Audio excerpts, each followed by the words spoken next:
Hello. This is Sarah upside down again. I don't know why I'm looking over here. I know that the thing is over here. My phone's like sitting horizontal, and I feel like I just need to look over here. I don't know. I don't know. There's nothing even over there.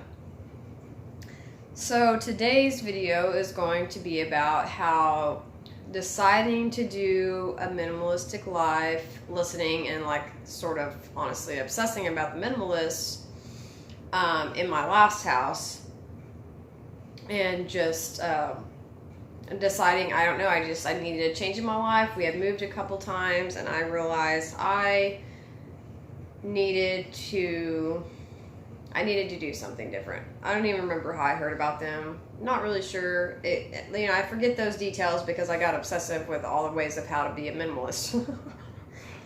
It happens.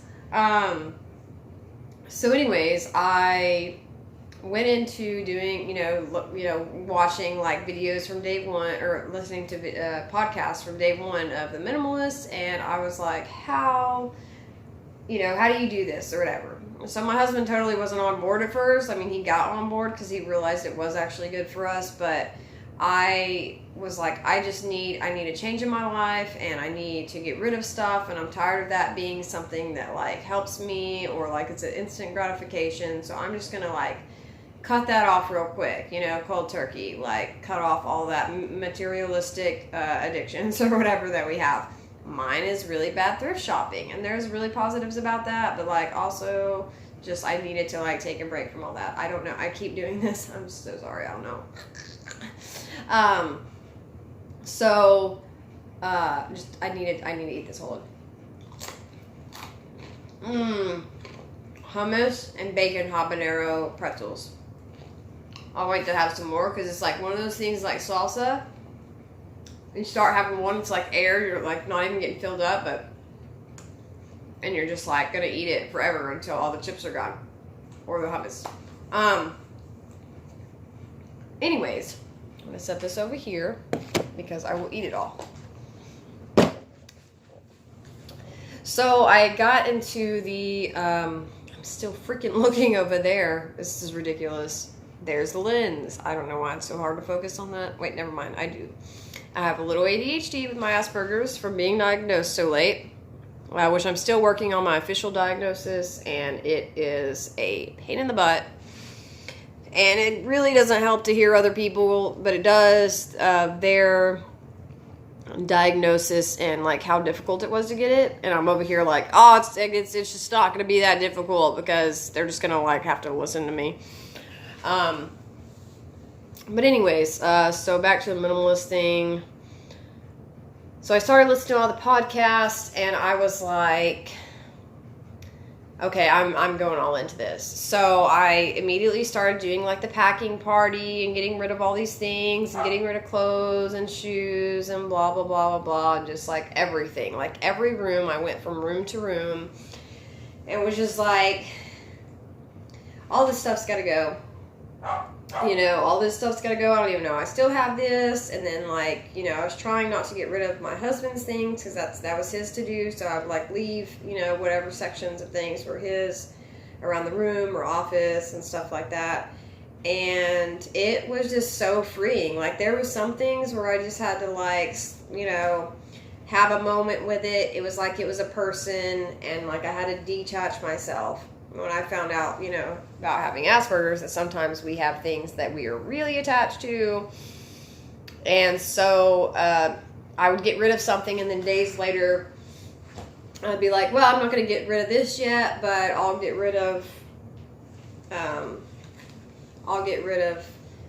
this item later whenever I feel ready. And so I waited, and I did that, and was like, okay, I did that. I had no use for it whatsoever. And that's the whole point of minimalism to me. Isn't like, I just want to get rid of every single thing in my house and like live on the ground or whatever. Minimalism is something different to everybody. And for me, it was just decluttering on the outside created decluttering for me to do inside of here. And that basically led me into figuring all this out about myself, about having Asperger's. I mean, I would have probably just kept on being vulnerable and never figured it out. I don't know. That would have been exhausting. So I did all that. I did the packing party, got rid of all these things, and I don't think it's ironic that I did this when I did out of all the times in my life, because not too long after that, we found out that the house that we were living in and just bought and was fixing up and doing all these things to had mold and termites. So I'm just going to get it out there real quick like that, because it is not fun to say. Like, who wants to admit to that? That sucks. I mean, it was those hidden things that you don't know about, and so it had been making me sick and causing all these horrible things, and I'm sensitive, I think, from just like, you know, my Asperger's, and then just like accumulating health issues along the way. And so it was affecting me really bad and causing different things to my kids, whatever. My husband was having bad memory issues, which, you know, was just some other stuff. But so, because it was the bad mold. Ugh. So I had to, of course, look everything up about that and all the things and everything. And we ended up having to go a lot more minimalistic than we thought and get rid of all of our stuff, including my cajon, which I finally started to learn, and so that was frustrating. That was one of the things that I had to set aside in this situation and like mentally and physically like have a goodbye like it was a person. So we went through this like whole dramatic thing, and my kids are now 5 and about to be 3, and so like they my son understood more, but he had already moved different times, and we were finally in a house that we thought we were going to stay in for a long period of time, but on that. So, but with doing the minimalist thing, I'm not saying that it like made the trauma easier, but it helped because I realized that I still had my family. I still was I got better once I got out of the house. I wasn't sick anymore, and I was able to learn to let go of different things by doing this, like literally the month that we ended up having to like leave last minute, not knowing if we were going to go into like foreclosure or whatever. Everything's turned out well.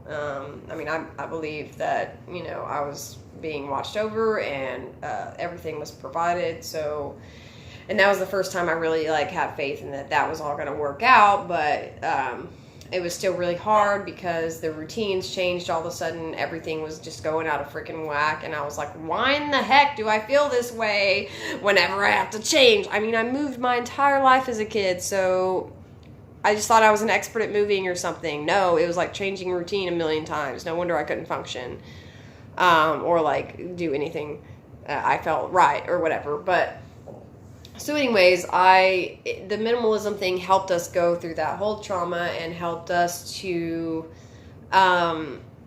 just be able to let go of things. And it helped our kids to let go of things, because when we did the whole minimalism thing and whatever, our kids did it with us, and then they started wanting to give their toys away to kids who didn't have them. And so like it was just fantastic. To see my kids want to do that stuff without me even pushing them to do so, and then them realizing like they didn't need certain things, and so, you know, and really they don't care about like stuff like furniture really or whatever. They're fine with pillows on the ground or whatever. So it was amazing. And so when we were able to move, although the routine was hard and that like made me eventually go nuts, because I was just like, okay, I can't deal with all of y'all's emotions. I don't even know how I feel. So later, of course, I end up having a mental breakdown. But it wasn't because of losing the house. It was just mostly the routine and like trying to get everything back on track. We had to live with my mother-in-law for a month, which was okay. But like, you know, living with family is always hard when you're certain ways and there's certain ways and whatever. And so that was rough. But she helped us get into, which is now our new place, and that's the house that I've been doing my Aspie wall painting and like designing and stuff videos. I don't know. That was kind of me like breaking the ice. I'm going to do a really awkward video of me painting because I don't really know about talking yet and I just don't shut up. So that's the thing. But coming into this house, we were able to just start fresh, start over. We already knew the minimalist thing. I had already been looking into stuff about Aspergers because my best friend has Aspergers, and I was like, how are we going to be friends forever? Like, I feel like we're going to be friends forever because there's something about us. I don't know. And I didn't realize it was because I had Aspergers too.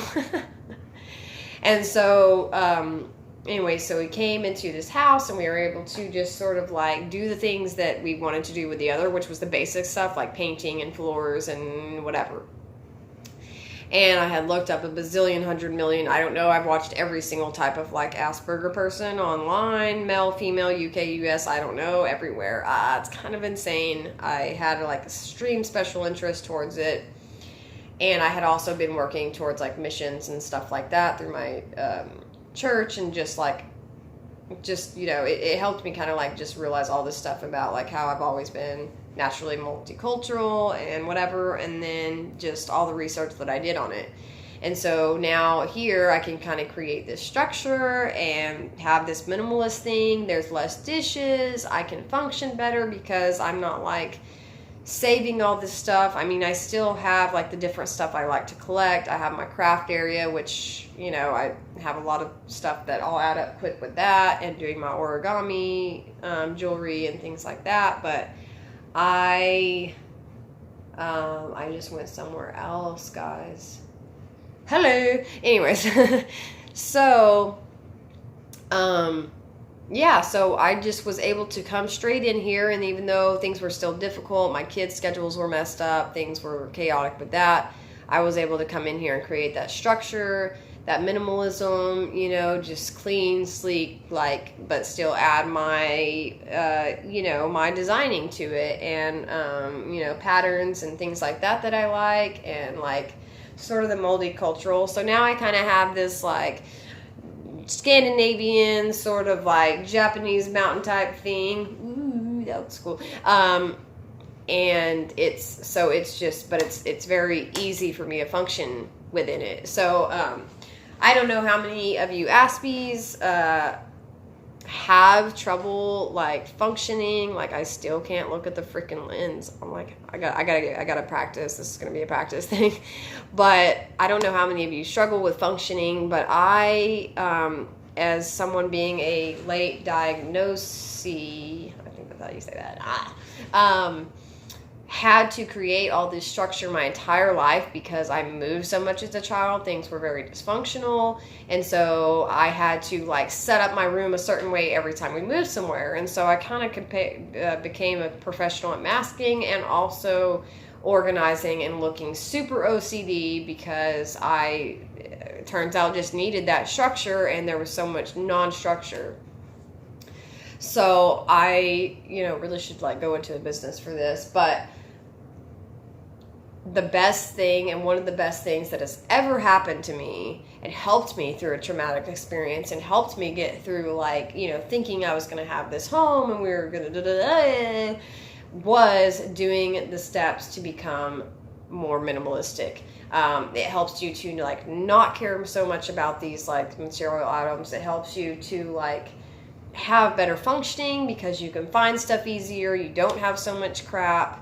You're not going in circles as much. Okay, I still do it all the time, but you know, it's just but and it helps you figure out who you really are if you've been diagnosed late, because when you get rid of all those clothes in your closet, especially if you were like, and I'm not saying males don't mask, but if you're a female, the mask as much as I did your entire life, was diagnosed late, getting rid of all of that stuff, you can like go out and buy a whole new wardrobe at a thrift store or whatever, and like get the stuff that is actually you. And so I was able to go out and I like bought all these clothes with pockets and dresses with pockets. I really like pockets. And so like I had all this stuff that was still stylish and stuff, but it was more comfortable, innovative, and logical to wear in all of the places that I go to. And then I did the whole capsule wardrobe, and so like I don't have all these colors all over the place. I have some dresses that have some neat patterns that I kept, but all the uncomfortable shoes that I just don't want to wear, like, bye. Even though I was in love with some of them, or so I thought I was, bye. And so I was able to just get all of this comfortable stuff that, you know, I still have like this fashionista part of me. I love doing makeup, but even with that, I got rid of makeup and things that I just like, I'm like, this is too much effort, whatever. I don't care to do this. And I just do mostly the same thing every day, you know, but it still looks good and I still have my own personality and it's my true personality. And so, you know, I hope that, just hearing my story and like what we kind of went through, how, you know, I know that there's other things behind me finding out about the Asperger's, but to completely clear your life out and to start over, you can really dig into who you're meant to be in the first place. And it's amazing, you know. And I have listened to like so many men and women on here with Asperger's, and I'm just like, oh my gosh, like how did no one know this? And it's because I had many hats. You know, I had many hats and I was trying to be many different people, because that's how I thought I was going to fit in. And I was never meant to fit in. And I don't know. I was meant to fit in with maybe Asperger people, but I don't really know any of them because I have like one friend that is, and everybody lives in the UK, it seems like. So I'm probably going to just have to move there. I don't know. Or go into doing missions over there or something. No, I'm just kidding. I don't know. All of the above. I just got a history book that has to do with like France and the World War II, and like I've always been interested in France and like Japan and Native American stuff, whatever. I don't know. I'm going on to a whole nother subject now. But anyways, I would definitely give it a chance to look up minimalism. And the minimalists who kind of like, they didn't start it all completely like from them. They've like pulled things from different people, but they've really put it into something that you can really understand. And it was part of something that saved my life. You know, I wouldn't have found out about all of this. I probably would have gone along with life thinking that I'm stupid, that I need to dress this certain way and everything's black and white and blah, blah, blah. Don't do your impulses. And now from doing the minimalist life, emptying things out, I just feel so much more free. I don't feel like I have to I bought movie theater chairs the other day and it was a great idea. And it ended up being a great idea because I did whatever I wanted. I can be stubborn. But I usually wouldn't do things because of just feeling like that's not what people are supposed to do. And so I know that if you found out in the past, or if you're finding out kind of now, and you're late diagnosed, then, you know, it can be hard and it can be lonely. And, but sometimes that loneliness is good, because what it created for me to be alone was that I could actually figure out that I'm not stupid, and that everybody else that like obviously just like thought I don't know, was just weird or something. I don't know, maybe had a little bit of ignorance. I will probably love some of them, but at the same time they didn't know. And I moved so much. So now I'm grounded. I'm staying in one place for a long time, and I have a good family and a good you know, place to thrive in and be this wonderful Aspie person that is like an old lady and a child mixed together. Anyways, thank you for listening. I know this was long. I'm really trying to practice doing videos. I'm gonna go eat my hummus now. Bye.